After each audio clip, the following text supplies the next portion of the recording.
Deuxième année, exercice 1D, axe et centre de symétrie.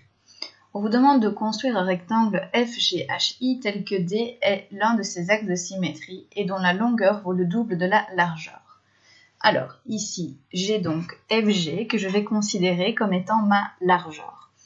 Donc, je constate qu'ici, FG mesure 1, 2, 3, 4 petits carrés. Donc, ma longueur doit mesurer le double, c'est-à-dire 8 petits carrés. 1, 2, 3, 4, 5, 6, 7, 8. Attention, voici donc une possibilité, mais je peux exactement avoir la même possibilité à droite. Mais ce n'est pas tout comme possibilité. Ici, j'ai considéré FG comme étant la largeur. Maintenant, je peux considérer FG comme étant la longueur. De ce fait, on se rappelle, j'ai 4 petits carrés ici. Donc, je vais chercher maintenant la moitié, puisque ici, c'est la largeur que je cherche. Et donc, ma largeur mesurera 2 petits carrés. Attention, même principe, je peux avoir une autre possibilité, cette fois-ci vers la gauche, ce qui me fait un total de 4 possibilités. Ici, on vous dit que les axes X et Y du graphique ci-dessous ont été effacés. Vous devez les retrouver en respectant les conditions qui sont énoncées ici. C'est-à-dire que les axes sont situés sur le quadrillage. Qu'aucun des points nommés n'est situé sur un de ces axes. Donc je ne veux pas voir, par exemple ici, un axe. Pourquoi? Parce que sinon le point A sera sur cet axe, donc ça ne fonctionne pas. Seulement 3 points des ordonnées positives. Donc ça veut dire que au-dessus de mon axe des X, je ne veux voir que 3 points. Là, j'en ai bien 3. Et seulement 5 points des abscisses négatives. Donc ce qui veut dire que les X doivent être négatifs.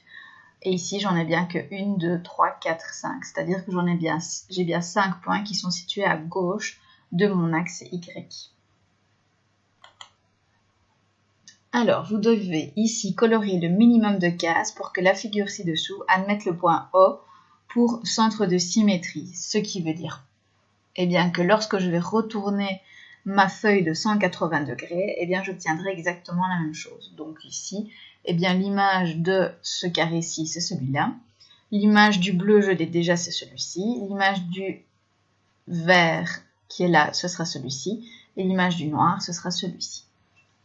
Ensuite, on vous demande de compléter par du vocabulaire. Un vocabulaire évidemment adéquat. On vous dit qu'un quadrilatère qui n'a pas d'axe de symétrie et qui a un centre de symétrie est, c'est le parallélogramme. Un triangle qui a un seul axe de symétrie est un triangle isocèle. Ici, on vous dit Damien a commencé à tracer la figure ABCD dont la droite AC est le seul axe de symétrie. On vous demande de terminer cette figure. Déjà, premier réflexe, on peut déjà tracer l'axe de symétrie, donc AC. On va chercher l'image de B, qui sera donc le point D, et ainsi, j'obtiens toute ma figure.